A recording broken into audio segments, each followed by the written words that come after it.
Revenge Politics. Prime Debate with Verma.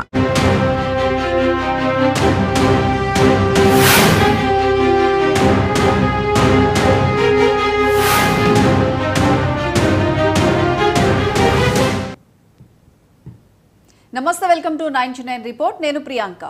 నమస్తే, నేను Sai Sudha. 99 TV రిపోర్ట్లో ముందుగా ఏపీ అప్డేట్స్ చూద్దాం.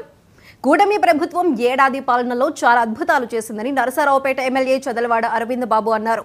గత ప్రభుత్వం 5 ఏళ్లలో విధ్వంసం సృష్టించిందని మండిపడ్డారు. ప్రశాంతమైన పల్నాడు జిల్లాను ఫ్యాక్షన్ జిల్లాగా మార్చారని విమర్శించారు. కూటమి ప్రభుత్వం అధికారంలోకి వచ్చాక పల్నాడు ప్రజలు ప్రశాంతంగా జీవిస్తున్నారంటున్న నరసరావుపేట ఎమ్మెల్యే డాక్టర్ చదలవాడ అరవింద్ బాబుతో మా senior correspondent Kondalarao face to face. ఆంధ్రప్రదేశ్లో కూటమి ప్రభుత్వం అధికారంలోకి వచ్చి సంవత్సరం కాలం పూర్తవుతున్న నేపథ్యంలో వాడవాడలో కూడా కూటమి ప్రభుత్వం సంబరాలు చేసుకుంటున్న నేపథ్యం అయితే కనపడుతుంది. మరోతో పాటు మాట్లాడటానికి నరసరావుపేట ఎమ్మెల్యే చదలవాడ అరవింద్ బాబు గారు ఉన్నారు.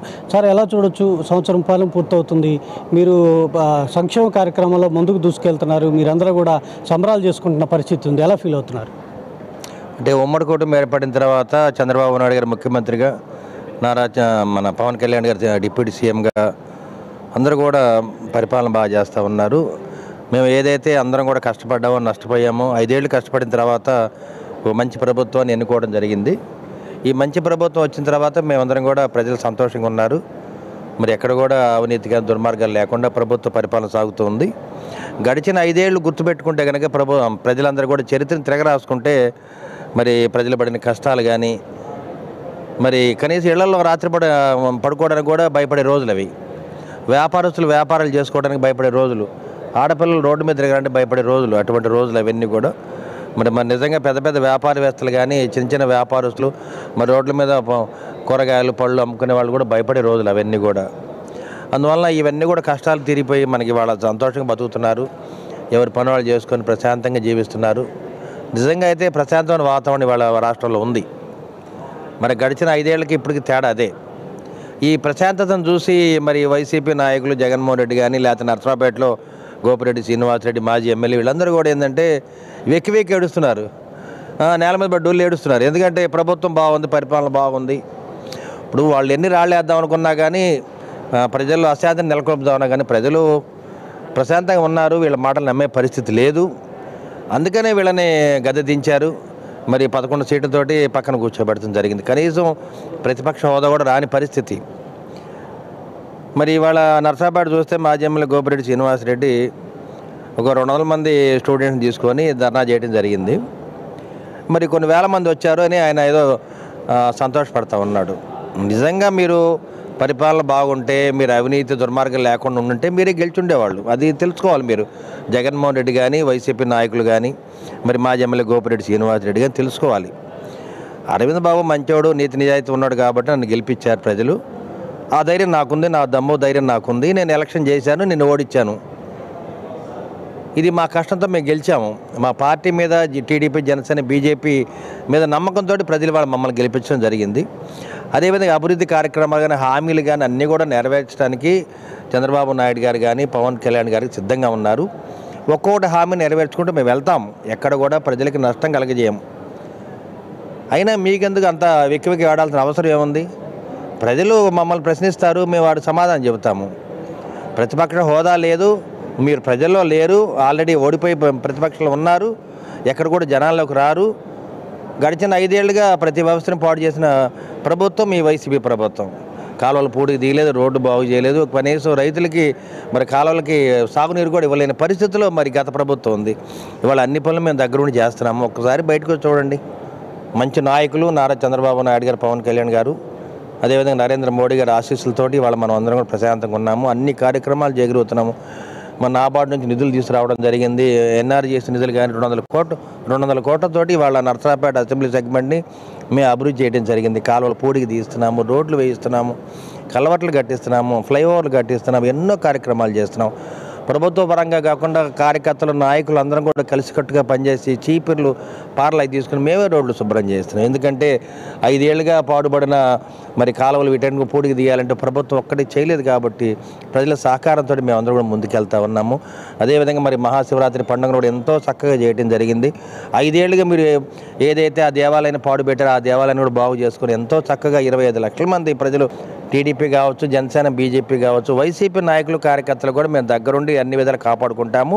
ఈ వైసీపీ పార్టీని నమ్ముకున్నా కానీ, ఈ వైసీపీ ఎమ్మెల్యే గోపిరెడ్డి శ్రీనివాసరెడ్డి నమ్ముకున్నా కానీ మీరందరూ కూడా మరి ఇక్కట్లు పాలవుతారు. ఈ వైసీపీ వల్ల మాజీ ఎమ్మెల్యే గోపిరెడ్డి శ్రీనివాసరెడ్డి వల్ల 100 కుటుంబాలు మరి పాడైపోయినాయి. ఒకసారి గమనించండి. మేమైతే కూడా ప్రతి కార్యకర్త, నాయకుడిని కాపాడుకునే బాధ్యత మా ఎమ్మెల్యే నర్సరావుపేట అరవింద్ బాబు తీసుకుంటాడు.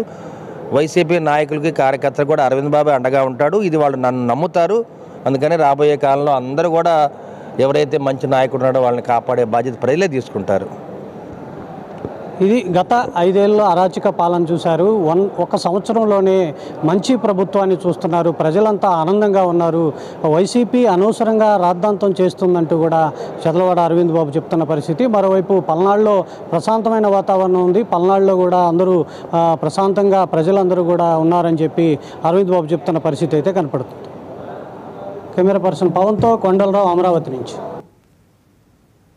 వైసీపీ అధినేత జగన్మోహన్ రెడ్డిపై టీడీపీ నేత కోటంరెడ్డి శ్రీనివాసులరెడ్డి ఆగ్రహం వ్యక్తం చేశారు. తల్లికి చెల్లికి వెన్నుపోటు పొడిచి ఇప్పుడు ప్రభుత్వంపై విమర్శలు చేస్తూ వెన్నుపోటు దినోత్సవం నిర్వహించడం సిగ్గుచేటన్నారు. రాష్ట్రంలో జరుగుతున్న అభివృద్ధి, సంక్షేమాన్ని చూసి ఓర్వలేక వైసీపీ వెన్నుపోటు కార్యక్రమం చేపట్టిందని మండిపడ్డారు. వెన్నుపోటు దినాన్ని నిర్వహించాలని పిలుపునిచ్చిన జగన్మోహన్ రెడ్డి ఒక్కచోట కూడా పాల్గొనకుండా బెంగళూరులో కూర్చోవడం ఏంటని ప్రశ్నించారు. తెనాలిలో జగన్ రౌడీ షీటర్లని పరామర్శించడం హాస్యాస్పదంగా ఉందంటున్న కోటంరెడ్డి శ్రీనివాసులరెడ్డితో మా senior coordinator Muralikrishna face to face. రాష్ట్రంలో కూటమి ప్రభుత్వం ఏర్పడి ఏడాది గడిచింది. ఈ నేపథ్యంలో నిన్న వైఎస్ఆర్ కాంగ్రెస్ పార్టీ ఆధ్వర్యంలో రాష్ట్ర వ్యాప్తంగా వెన్నుపోటు దినోత్సవం అంటూ కూడా కార్యక్రమాలను ఎక్కడ చేసినటువంటి పరిస్థితి కనిపించింది. దీనిపై టీడీపీ శ్రేణులు తీవ్ర స్థాయిలో మండిపడుతున్నాయి. ప్రస్తుతం మనతో పాటు నెల్లూరుకు సంబంధించి నుడా చైర్మన్ కోటంరెడ్డి శ్రీనివాసులరెడ్డి ఉన్నారు. ఒకసారి మాట్లాడదాం. సార్ చెప్పండి, ఇవాళ నిన్న తీసుకుంటే ఏదైతే వైఎస్ఆర్ కాంగ్రెస్ పార్టీ వెన్నుపోటు దినోత్సవం అంటూ రాష్ట్ర వ్యాప్తంగా కార్యక్రమాలు చేపట్టింది, ఏమంటారు? అసలు వెన్నుపోటు అంటే అర్థమైందని అడుగుతున్నా. నిన్న ప్రజలు ఒక రాక్షస ప్రభుత్వాన్ని తరం కొట్టి, వెన్నుపోటుదారిని తరం కొట్టి ఒక ప్రజాస్వామ్య పరిరక్షణ దినంగా మొత్తం ప్రజలందరూ నిన్న భావిస్తున్నారు. మరి వెన్నుపోటు ఏంటో నాకైతే అర్థం కావట్లేదు. ఆ పదం ఎందుకు పెట్టారో అర్థం కావట్లేదు. మరి ఆ పిచ్చి జగన్కి ఎవరు ఆ పిచ్చి ఐడియా ఇచ్చారో కూడా అర్థం కాని పరిస్థితి. రాష్ట్రంలో అసలు కేర్ ఆఫ్ వెన్నుపోటుకి వైఎస్ఆర్సీపీ జగన్మోహన్ రెడ్డి గారు. జగన్మోహన్ రెడ్డి ఈ పార్టీలో ప్రజానీకానికి వెన్నుపోటు పొడిచాడు. తన తల్లి 9 మాసాలు మోసిన తన తల్లికి వెన్నుపోటు పొడిచాడు. అదే రకంగా తనతో పాటు రక్తం పంచుకొని పుట్టినటువంటి చెల్లికి ఆస్తిలో వాటా ఇవ్వబడద్దని ఆమె దరం కొట్టాడు. అది వెన్నుపోటు కాదా? మీ 2004లో ముఖ్యమంత్రి రాజశేఖర్ అయితే భార్యాభర్తలు ఇద్దరు, రాజశేఖర్ గారు, విజయమ్మ గారు ఇద్దరు కూడా మా కేవీపీ మా ఆత్మ అని బహిరంగ ప్రకటించినటువంటి సందర్భం ఉంది ఆనాడు. అదే కేవీపీని నువ్వు తరిగి కొట్టడం వెన్నుపోటు కాదా? ఒకప్పుడు మీ నాన్నగారిని చంపబోతే అక్కడ సూర్యుడు అడ్డం పోయి తన కుడి భుజంలో బుల్లెట్ దూసుకుపోయింది. అటువంటి సూర్యుని దూరంగా పెట్టడం అది వెన్నుపోటు కాదా? అదే రకంగా డాక్టర్ డిఎల్ రవీంద్రారెడ్డి గారు, మీ నాటి చిన్ననాటి స్నేహితుడు, డాక్టర్లో క్లాస్మేటు, అతన్ని చెంపదెబ్బ కొట్టి అతన్ని దూరం చేసింది వెన్నుపోటు కాదా అని అడుగుతున్నా. అదే ఉండవల్లి మీ నాన్నని నమ్మి ఒక ఈనాడు పత్రిక మీదే ఒక పోరాటం చేసి ఈ స్టూడియో, అదే రకంగా డిఎస్సి ఇప్పుడు చెప్పని మర్చిపోయా, నోటిఫికేషన్ రిలీజ్ చేసి రేపు ఎన్నో వేల మందికి ఎగ్జామ్ జరుగుతుంది, ఉద్యోగాలు రాబోతున్నాయి. అవన్నీ చేసింది ఎవరు? కూటమి ప్రభుత్వం కాదా? అటు 5 అయిపోయినాయి. నెంబర్ 6 రైతు భరోసా రేపు ఇవ్వబోతున్నాం. అది వెన్నుపోటు ఎలా అవుతుందని అడుగుతున్నా. వెన్నుపోటుకి కేర్ ఆఫ్ అడ్రస్ నీ పార్టీ. చెప్పే కొన్ని ఉదాహరణలు. మీకు దమ్ముంటే ఈ జిల్లాలో జగన్మోహన్ పిలిచేటటువంటి స్టేజ్ నాది కాదు. ఈ జిల్లాలో ఏ నాయకుడైనా వైఎస్ఆర్సీపీ నాయకులకు దమ్ముంటే నాకు సమాధానం చెప్పమానండి. ఏ సెంటర్కి రమ్మన్నా వస్తా, మీ ఇంటికి రమ్మన్నా వస్తా, నాకు సమాధానం చెప్పండి. వీటికి నేను అడిగిన ప్రశ్నలకి. వెన్నుపోటు పొడిచింది మీ జగన్మోహన్ రెడ్డి కాదా? మరి ఇంతమంది చావుకి మీ నాన్న ఏది చెబితే రామలక్ష్మణ్లాగా వివేకానంద రెడ్డి గారు ఎంతో మీ నాన్న మీద ప్రేమతో పరిగెత్తేవాడు. ఎవరు మీనా మీ చిన్నాన్ని చంపింది నీకు తెలియదా? వెన్నుపోటు పొడిచింది నువ్వు కాదా అని అడుగుతున్నా. చివరిగా రాష్ట్ర వ్యాప్తంగా జగన్మోహన్ రెడ్డి పర్యటనలు చేస్తూ ఉంటున్నారు. తాజాగా తెనాలికి కూడా మొన్న పోయి వచ్చారు. అదేవిధంగా నెల్లూరుకు కూడా వస్తారనే ప్రచారం జరుగుతుంది. ఈ నేపథ్యంలో రాబోయేటటువంటి రోజుల్లో తిరిగి అధికారంలోకి వస్తామని చెప్పి వైసీపీ చెబుతాం. ఆయన పర్యటన ప్రజాస్వామ్యంలో పర్యటన చేసుకోవచ్చు, దానికి ఎవరికి అడ్డంకి కాదు. దొంగలకి రౌడీలకి ఆయన ఆయన పరామర్శకు పోయాడు. ఆయన దొంగ రౌడీ కాబట్టి పోయాడు, దానికి మాకేం అభ్యంతరం లేదు. నెల్లూరు రమ్మనండి, ఏ ఊరికి రమ్మనండి. నేను ఒకటి అడుగుతున్నా, ఒక రాజకీయ నాయకుడు, ఒక మాజీ ముఖ్యమంత్రి పార్టీ ఓడిపోయిన తర్వాత కొంత తెలుసుకోవాలి. నువ్వు పిలిపించావు నిన్న మంచో చెడో ఒక వెన్నుపోటు ప్రభుత్వం అని, అర్థం ఏమిటి? దమ్ముంటే చెప్పండి వైఎస్ఆర్సీపీ నాయకులారా. కానీ అక్కడ ఎక్కడో దగ్గర రాష్ట్రంలో ఒక జిల్లాలో నువ్వు పాల్గొనాలి, అది సంప్రదాయం. చంద్రబాబు ప్రజాస్వామ్యంలో ఎన్నో ఉద్యమాలు చేశాడు, ఎక్కడో దగ్గర పాల్గొనేవాడు. మరి నువ్వు ఇక్కడ ధర్నాలు చేయమని బెంగళూరులో కూర్చున్నది ఏంది? ఏమిటి బెంగళూరులో అంత ప్రేమ నీకు? బెంగళూరులో ఏం ఆస్తులు లెక్క పెట్టుకుంటున్నావు?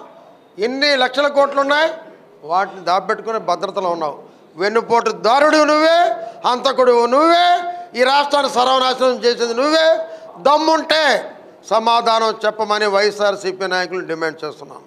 మొత్తం మీద తీసుకుంటే ఏదైతే వెన్నుపోటు గురించి మాట్లాడే అర్హత కానీ నైతిక హక్కు కానీ ఎవరైతే జగన్మోహన్ రెడ్డికి లేదు, వైసీపీకి లేదని చెప్పి టీడీపీ ఆరోపిస్తుంది. సూపర్ 6లో భాగంగా అన్ని పథకాలని కూడా అమలు చేసి అన్ని హామీలను కూడా ప్రజలకు చేర్చేంత వరకు కూటమి ప్రభుత్వం ముందుకెళ్తుందని చెప్పి చెప్తున్న పరిస్థితులు అయితే ప్రస్తుతం కనిపిస్తున్నాయి. వీడియో జర్నలిస్ట్ వంశీతో కలిసి మురళీకృష్ణ, 99 టీవీ, నెల్లూరు నుంచి.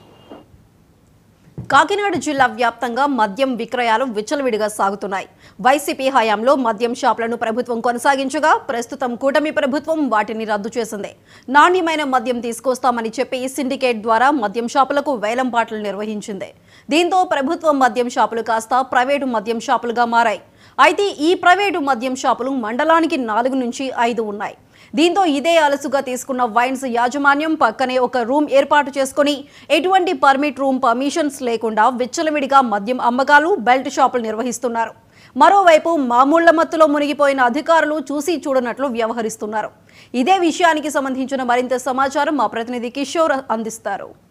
ప్రస్తుతం కాకినాడ జిల్లాలో యథేచ్ఛగా మద్యం అమ్మకాలు అనేవి గత ప్రభుత్వంతో పోలిస్తే ఈ ఏడాది మాత్రం పూర్తి స్థాయిలో మద్యానికి సంబంధించినటువంటి ఆంక్షలు అధికారులు కానీ అటు ప్రభుత్వానికి చెందినటువంటి ముఖ్య నేతలు కానీ గాలికి తొంగలో తొక్కిన పరిస్థితి కనబడుతుంది. అదే విషయంలో ప్రస్తుతం ఇక్కడ కాకినాడ జిల్లాలో యథేచ్ఛగా ప్రస్తుతం మన మద్యం దుకాణాలు చూస్తుంటే ఎక్కడికక్కడ మద్యం షాపులలో మద్యం అమ్మడం తప్ప పక్కన తాగడం అనేది, అంటే రోడ్డు మీద కానీ అటు పబ్లిక్ ప్లేసెస్లో తాగడం కానీ నిషేధం అని చెప్పి ఎప్పటికప్పుడు ప్రకటనల ద్వారా అలాగే అధికారులు ఎప్పటికప్పుడు చెప్పినప్పటికీ కూడా తొంగలు దొక్కిన పరిస్థితి కనబడుతుంది. అందులోని కాకినాడ జిల్లాలో యథేచ్ఛగా మద్యం షాపుల్లో అందరూ కూడా సిండికేటే, అంటే ఇక్కడున్న కాకినాడ జిల్లాలో ఉన్నటువంటి మద్యం షాపుల్లో మండలాల వారీగా కానీ అటు కాకినాడ నగరపాలిక ప్రాంతాల్లో కూడా కొంతమంది యథేచ్ఛగా అంటే సిండికేట్ అయ్యి అంటే ఒకరు ఇంకో షాపులతో అధికారులని కొమ్ము కాస్తూ, అంటే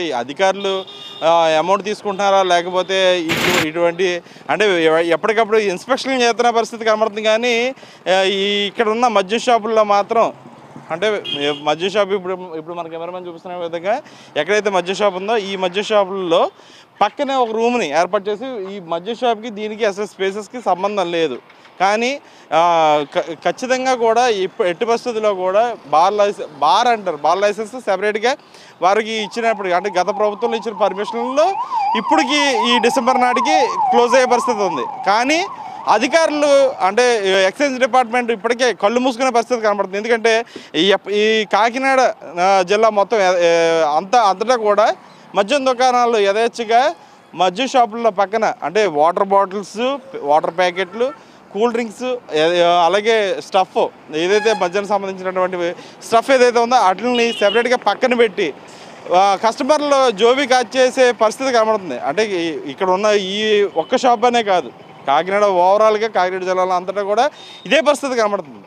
అంటే అధికారులని కొని వాళ్ళ అధికారులకు ముడుపులు అందుకుంటున్నారా లేకపోతే అధికారులు కళ్ళు మూసుకున్నారా అనేది మాత్రం ఎక్సైజ్ డిపార్ట్మెంట్ వాళ్ళు మాత్రమే తెలియజేయాల్సింది. ఎందుకంటే వాళ్ళకి మాత్రమే దీనికి సంబంధించినటువంటి ఎప్పటికప్పుడు ఇన్స్పెక్షన్ చేస్తున్నప్పటికీ కూడా కళ్ళు మూసుకున్న పరిస్థితి ఇక్కడ ఇప్పుడు ప్రస్తుతం మనకు దొరికిన విజువల్స్ల ప్రకారం కస్టమర్లు జోబీ చేసే పరిస్థితి అయితే కనుక క్లియర్ కట్గా మద్యం దుకాణం వాళ్ళు చేసే పరిస్థితి కనబడుతుందని చెప్పి తెలుస్తుంది.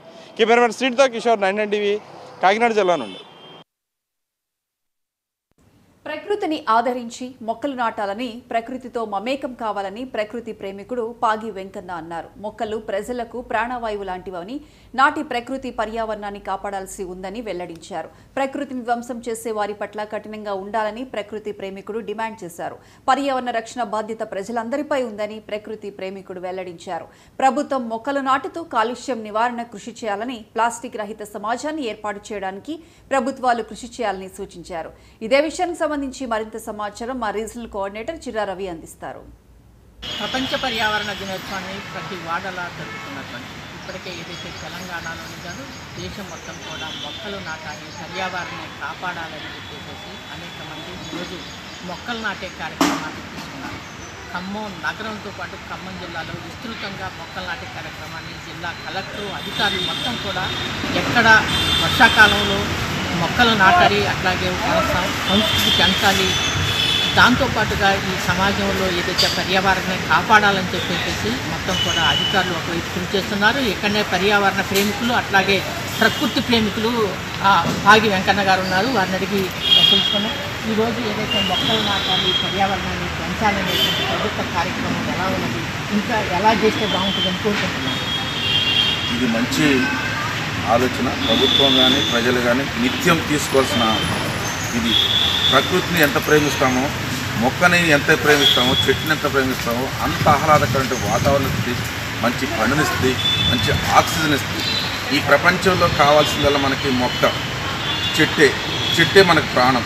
లేకుంటే ఈ ప్రపంచంలో ఉన్నంత ప్రతి ఒక్కరు కూడా నాడు ఏది కావాలన్నా కానీ నారపు సంచులు తీసుకొని పోయేవాళ్ళు, బట్టల సంచులు తీసుకుపోయేవాళ్ళు. కానీ ఈనాడు ఏ షాపుకి పోయినా ప్లాస్టిక్ తీసుకోవడం వల్ల, ఈ ప్లాస్టిక్ వల్ల భూమిలో కరగకుండా మొక్కలు నాటినా కానీ ఆ మొక్కలు కూడా ఎదకుండా చేసినటువంటి పరిస్థితి వస్తూ ఉంది. రానున్న రోజుల్లో పిల్లలకు కూడా ఆక్సిజన్ అందే పరిస్థితి లేదు కాబట్టి ఇప్పటి నుంచి ముమ్మరంగా మొక్కలు నాటాలి, చెట్లను పెంచాలి. అంటే ప్రధానంగా జయరాజ్ గారు ప్రకృతి ఏదైతే ప్రేమికులు ఉన్నారో జయరాజ్ గారు కూడా మొక్కల మీద ఒక మంచి పాట పాడతారు. మీరు కూడా ఒక గాయకులుగా ఉన్నారు.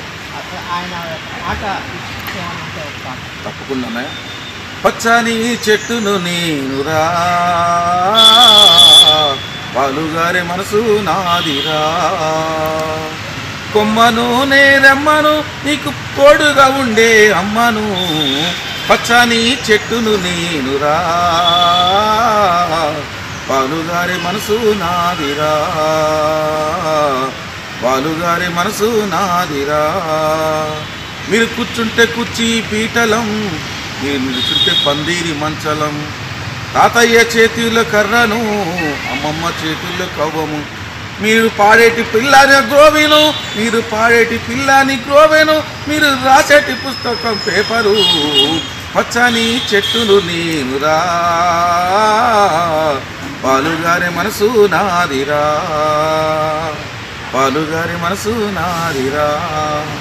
అంటే ప్రకృతిని ప్రేమించండి, ఏదైతే చెట్లని నాటండి, అవి ఆక్సిజన్ అందిస్తాయి, మనుషుల ప్రాణాన్ని కాపాడతాయి. కాబట్టి పర్యావరణాన్ని కాపాడాలని చెప్పేసి, అట్లాగే ప్రకృతిని ప్రేమించాలని చెప్పేసి, ఆ మొక్కలు నాటాలని చెప్పేసి ఈ పర్యావరణ దిన సందర్భంగా అనేక మంది మొక్కలు నాటే సందర్భంగా రవి 99 టీవీ ఖమ్మం.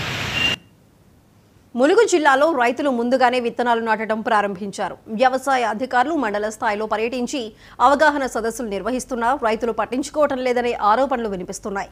ఇటీవల భారీ వర్షాలు పడటంతో విత్తనాలు నాటుతున్న రైతులు తర్వాత వర్షాలు పడకపోతే తీవ్ర నష్టపోయే అవకాశం ఉందని అధికారులు వెల్లడించారు. వ్యవసాయ శాఖ అధికారులు గ్రామ స్థాయిలో పర్యటించి రైతులకు అవగాహన కల్పించాలని రైతు సంఘం నాయకులు కోరుతున్నారు. ఇదే విషయానికి సంబంధించి మరింత సమాచారం మా ప్రతినిధి సంపత్ అందిస్తారు. కురుస్తున్న వర్షాలకు రైతన్నలు ముందుగానే వ్యవసాయదారులు మాత్రం ముందుకొచ్చి ఈ యొక్క దుక్కులను దున్ని వ్యవసాయం చేస్తున్నారు. మనం చెప్పుకున్నట్లయితే ఈ మధ్య కాలంలో లాస్ట్ ఇయర్ గతంలో మనం చూసుకున్నట్లయితే రైతులు ముందస్తుగా విత్తనాలు నాటడం వలన ఆ గింజలు మొలవలేక రైతులు మళ్ళీ కలెక్టర్ల కార్యాలయం చుట్టూ తిరుగుతూ ఆందోళన చెందారు. మరి ఈ సంవత్సరం ముందస్తు వర్షాలు కురుస్తున్న సందర్భంగా రైతులు మాత్రం ముందుగానే దుక్కులు దున్ని సాగు చేస్తున్నారు. మరి వీరికి ఇప్పుడే విత్తనాలు వేస్తే ఈ విత్తనాలకు బదులు విత్తనాలు వేయడంతో ఈ యొక్క పంట చేతి రాకపోతే నష్టం ఎవరు పోవాలి? వీటిపై అగ్రికల్చర్ ఆఫీసర్లు గ్రామ స్థాయిలో గ్రామాలలో రైతులకు అవేర్నెస్ కార్యక్రమం తెలపాలని చెప్పి మన మధ్యలో ప్రజా సంఘాల నాయకులు ఉన్నారు, మీతో మాట్లాడే ప్రయత్నం చేద్దాం. చెప్పండి, మీరు రైతులకు ఏ విధంగా మీరు అవేర్నెస్ తెలపమంటున్నారు? ఇప్పుడు నైరుతి ఋతుపవనాలు ముందస్తుగా మన రాష్ట్రంలోకి ప్రవేశించినాయి అనేటువంటి నేపథ్యంలో రైతులు ఉత్సాహంతో ముందస్తుగానే విత్తనాలు నాటేటువంటి ప్రయత్నం చేస్తూ ఉన్నారు. ఈ వాతావరణ పరిస్థితులపైన జిల్లా వ్యవసాయ అధికారులు వెంటనే స్పందించి రైతులకు వాతావరణం యొక్క పరిస్థితులను వివరించాలి. ఈ వాతావరణం ఇలాగే ఉంటుందా, రాబోయే కాలంలో మళ్ళీ ఎండలు వచ్చి విత్తనాలు మొలవకుండా ఉంటాయనేటువంటి ఒక టెన్షన్ వాతావరణం ఉంటుందా అనేది అధికారులు కూడా అవేర్నెస్ కల్పించాల్సిన అవసరం ఎంతైనా ఉంది. వెంటనే వ్యవసాయ అధికారులు జోక్యం చేసుకొని దీనిపైన రైతాంగానికి, జిల్లాలో ఉన్నటువంటి రైతాంగానికి పూర్తి స్థాయిలో అవగాహన కల్పించాలని చెప్పేసి వాతావరణ పరిస్థితులను పరిగణలోకి తీసుకొని రైతులు విత్తనాలు నాటాలని విజ్ఞప్తి చేస్తారు. అంటే ఇప్పటి వరకు అగ్రికల్చర్ ఆఫీసర్లు ఎవరైనా కావచ్చు గ్రామ స్థాయిలలోకి వెళ్ళి రైతులకు అవేర్నెస్ కార్యక్రమం తెలియపరుస్తున్నారా? తెలియపరచాల్సినటువంటి అవసరం ఉంది. ఇప్పటి వరకు దాని మీద ఇట్లాంటి అవగాహన కల్పిస్తున్నారనేటువంటి విషయం మాకైతే తెలియదు. కాబట్టి వెంటనే అధికారులు క్షేత్రస్థాయికి వెళ్ళి ఈ విషయం పైన చెప్పాలని మేము అంటున్నాం. మీరు జిల్లా ఈ యొక్క రైతులకు ఏం చెప్తున్నారు? జిల్లాలో ఉన్నటువంటి రైతాంగానికి మేము తెలియజేసేది ఏంటంటే, ఉన్నటువంటి ఈ వాతావరణం ఓవైపు ఎండ కొడతా ఉన్నది, ఓవైపు చినుకులు పడతా ఉన్నాయి. ఈ చిటపట చినుకులు అనే వాటికే ముందస్తుగా వేయకుండా వాతావరణాన్ని పూర్తి స్థాయిలో పరిగణలోకి తీసుకొని నేల పూర్తిగా తడిసిన తర్వాతనే విత్తనాలు నాటుకుంటే మంచిదనేది నా. Okay, right. మనం చూసుకున్నట్లయితే మన మధ్యలో మరొక ప్రజా సంఘాల నాయకులు ఉన్నారు, వారితో కూడా మాట్లాడే ప్రయత్నం చేద్దాం. అన్నగారు నమస్కారం. ముందస్తుగా రైతులు ఇక్కడ విత్తనాలు వేస్తున్నారు. అసలు విత్తనాలు వేయడం వల్ల రైతులకు జరిగే నష్టాలు ఏంటిది? ఈ విత్తనాలు ఎప్పుడు ఇవ్వాలి?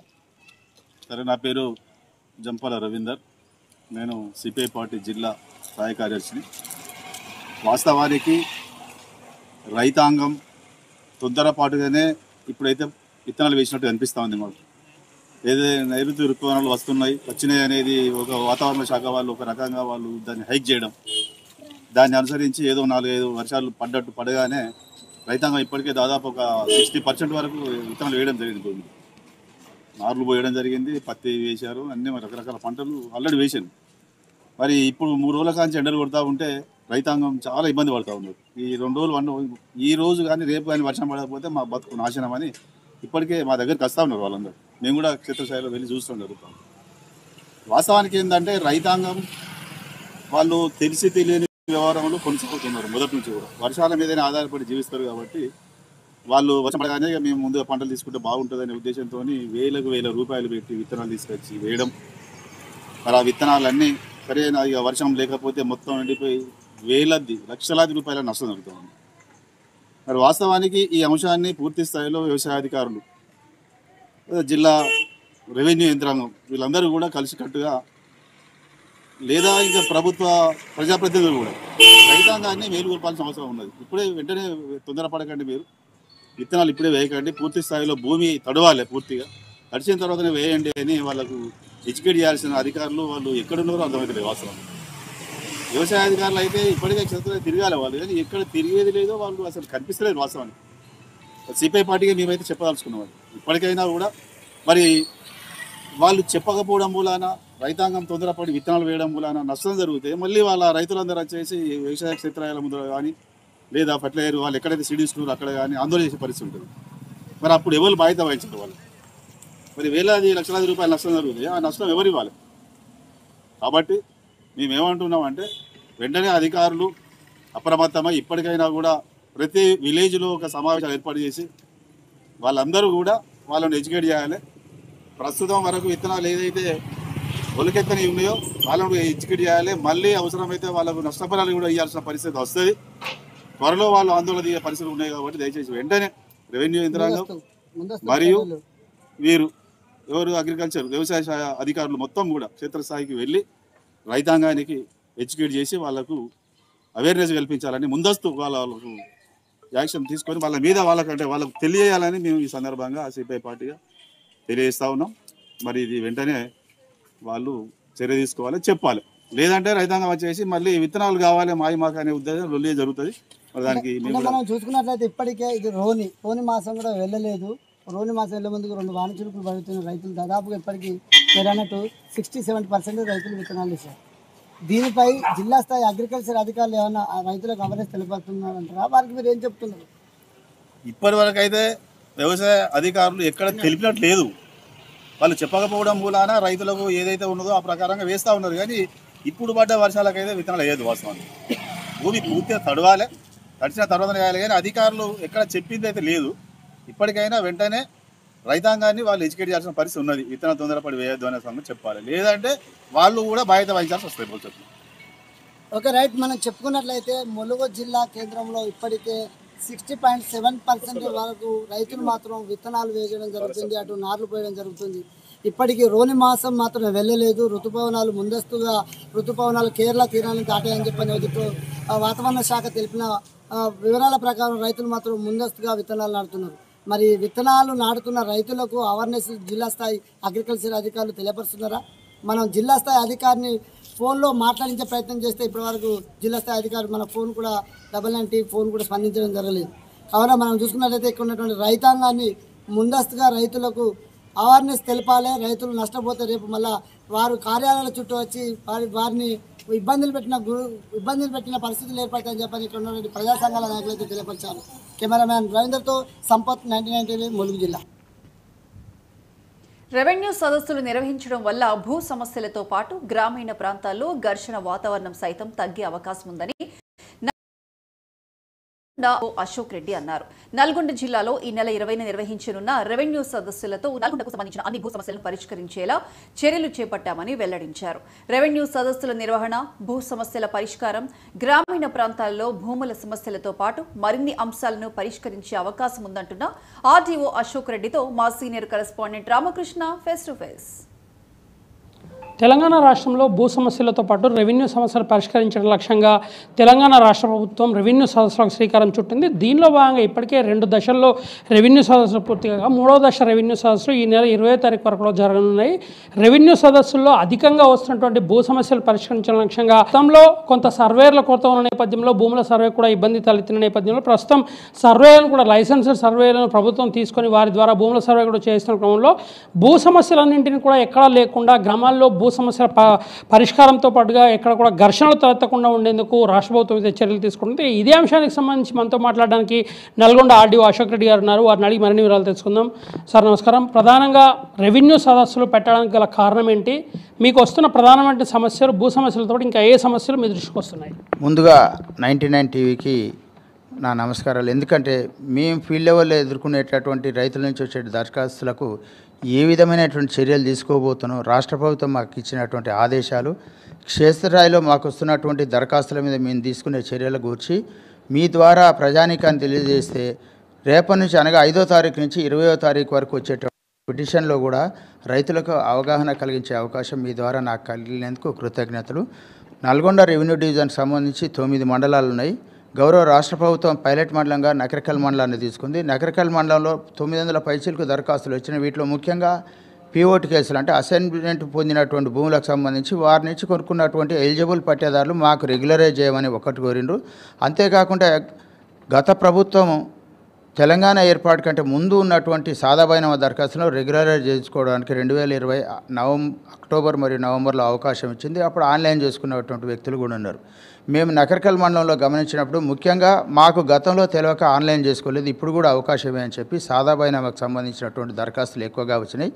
అదేవిధంగా మేము తెలిసో తెలియక గవర్నమెంట్ అసైన్ చేసినటువంటి భూములను కూడా మేము కొనుక్కున్నాం. మేము అర్హులమైన పేదలం కాబట్టి అటు భూములను కూడా మాకు రెగ్యులరైజ్ చేయమని చెప్పిండ్రు.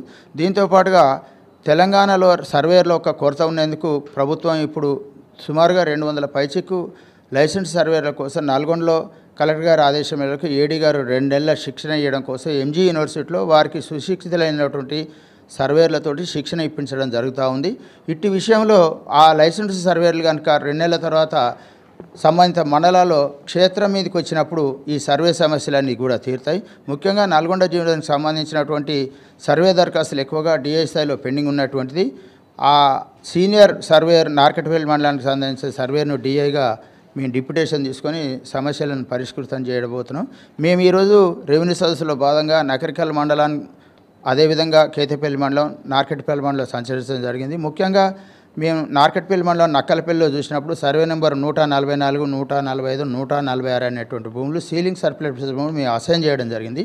ఇట్టి అసైన్ చేసినటువంటి భూములు అసైన్దారులు అమ్ముకోవడం జరిగింది. వారు మాకు తిరిగి మేము కొనుక్కున్న భూములు మాకు రెగ్యులరైజ్ చేయమన్నాడు. ఇటువంటి అంశాలను కూడా మేము అవన్నీ కూడా వారితో దరఖాస్తులు తీసుకొని క్షేత్ర పరిశీలన చేసి ప్రభుత్వానికి నివేదిస్తాం. గవర్నమెంట్ అవకాశం ఇచ్చినప్పుడు కూడా పాస్బుక్లు పొందినటువంటి ఆయన నష్టపోవడం జరిగింది. భూభారతిలో ప్రధానంగా క్షేత్రస్థాయిలో ఎవరున్నారు, ఏ విధంగా ఆయనకు పట్టా పొందింది అనే విషయాలు పరిశీలించి వారిని రికార్డు తేవడం జరుగుతుంది. అదేవిధంగా గతంలో తప్పిదాలు జరిగినప్పుడు ధరణిలో ఏదైనా సివిల్ కోర్టు పోయి మాత్రమే న్యాయం పొందే విధంగా సూచనలు ఇవ్వడం జరిగింది. కానీ ఈ భూభారతిలో ఎంఆర్ఓ స్థాయిలో తప్పిదం కనుక జరిగితే ఆర్డీఓ గారి దగ్గర అప్పీల్ చేసుకోవచ్చు. ఆర్డీఓ స్థాయిలో పరిష్కారం కాకపోతే గౌరవ కలెక్టర్ గారి దగ్గర చేసుకోవచ్చు. ఇక్కడ కూడా పరిష్కారం కాలేదనుకుంటే డిస్ట్రిక్ట్ ట్రిబ్యునల్ ఏర్పాటు చేసి కూడా ఇక్కడనే భూములకు సంబంధించిన సమస్యలు పరిష్కారం అయితే సివిల్ కోర్టులకు తిరగడం, ఘర్షణ వాతావరణం లేకుండా ఉండడానికి ప్రధానంగా రైతులకు 2 సౌకర్యాలు ఉన్నాయి. ఒకటి, ఆ భూమి మీద ఉన్నటువంటి కబ్జాదారుకు రికార్డులో కబ్జా కాలంలో ఏ విధంగా వారికి సంక్రమించింది అనేది మేము రాస్తాం కాబట్టి ఆ వ్యక్తికి ఘర్షణలకు తావు లేకుండా పోలీసు వాళ్ళైన రిపోర్ట్ అడిగినప్పుడు వారికి రికార్డు పరంగా, క్షేత్రపరంగా వారికి న్యాయం జరిగే అవకాశం ఉంటుంది. రెండవది, తహసీల్దార్ కార్యాలయంలో లేదా ఆర్డీఓ కార్యాలయంలో ఒకవేళ తప్పులు కనుక జరిగితే సంబంధిత పిటిషనర్లకు, ఎఫెక్టెడ్ పర్సన్స్కు, తహసీల్దార్లకు లేదా ఆర్డీఓలకు రికార్డు కాల్ఫర్ చేసి తగైన న్యాయం ప్రొసీడింగ్స్ ద్వారా రెవెన్యూ అధికారులు చేసే అవకాశం ఉంది. కాబట్టి ఘర్షణ వాతావరణం ఉండదు, రైతులకు సివిల్ కోర్టుల చుట్టూ తిప్పే అవకాశం కూడా ఉండదు. అప్పీల్ వ్యవస్థ వచ్చిన వెంటనే రైతులకు పరిష్కారం దొరుకుతుంది అనే ఆలోచనతో ప్రభుత్వం భూభారతి చట్టం చేసింది. భూభారతి చట్టం వల్ల సివిల్ తగాదాలు ఏముండవు. ఏమైనా ల్యాండ్ డిస్ప్యూట్ సంబంధించి సర్వే ఇష్యూస్ ఉంటే లైసెన్స్ సర్వేలు వచ్చినాక కూడా ఈ సమస్య కూడా పరిష్కారంగా అవుతుందని నేను భావిస్తా ఉన్నా. గతంలో ఉన్నటువంటి ధరణి కాకుండా ప్రస్తుతం అమల్లోకి తీసుకొచ్చిన భూభారతి ఏదైతుందో ఈ భూభారతిని పటిష్టంగా అమలు చేయడం. హైదరాబాద్ వ్యాప్తంగా మరోసారి ఫుడ్ సేఫ్టీ అధికారులు తనిఖీలు ముమ్మరం చేశారు. తార్నాక డివిజన్ పరిధిలోని హోటళ్లు, రెస్టారెంట్లలో హైదరాబాద్ డిప్యూటీ మేయర్ శ్రీలత శోభన్ రెడ్డి ఆకస్మిక తనిఖీలు నిర్వహించారు.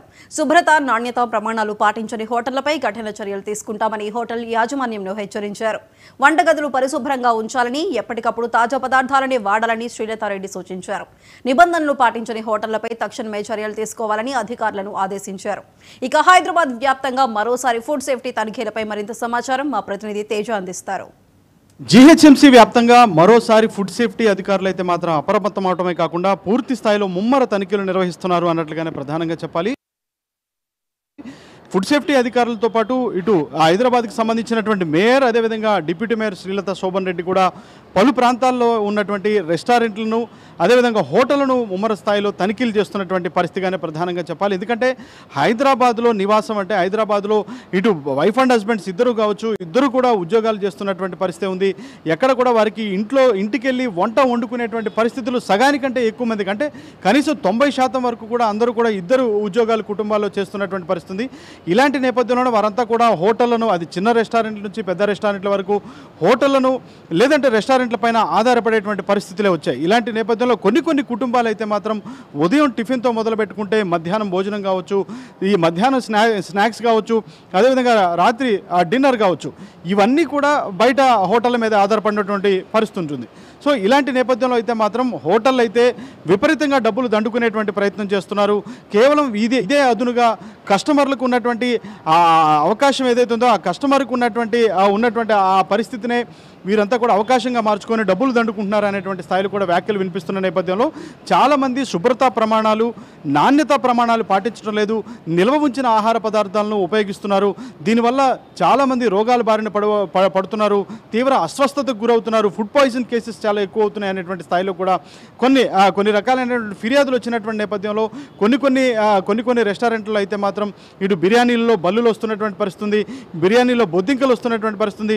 తినే ఆహారంలో ఇది ఏంటి అని యజమానులు అడిగినప్పటికీ కూడా వారంతా కూడా ఇంకా కస్టమర్లపైనే సీరియస్ అవుతూ కొంతమంది భౌతిక దాడులకు కూడా కొన్ని హోటల్ యజమానులు దిగుతున్నటువంటి పరిస్థితి. ఇలాంటి నేపథ్యంలో ఇలాంటి పరిస్థితులు తలెత్తకుండా అయితే మాత్రం హైదరాబాద్ ఫుడ్ సేఫ్టీ అధికారులు అయితే చాలా తీవ్ర స్థాయిలో ముమ్మర తనిఖీలు నిర్వహిస్తున్నారు అన్నట్లుగానే చెప్పాలి. ఇదే నేపథ్యంలో హైదరాబాద్కి సంబంధించినటువంటి డిప్యూటీ మేయర్ శ్రీలత శోభన్ రెడ్డి కూడా ఇటు తార్నాకలో ఉన్నటువంటి పలు రెస్టారెంట్లను, హోటళ్లను కూడా పూర్తి స్థాయిలో ఆవిడ తనిఖీ చేయడమే కాకుండా అపరిశుభ్రంగా ఉన్నటువంటి కిచెన్లను అయితే మాత్రం ఆవిడ గుర్తించినట్లుగానే చెప్పారు.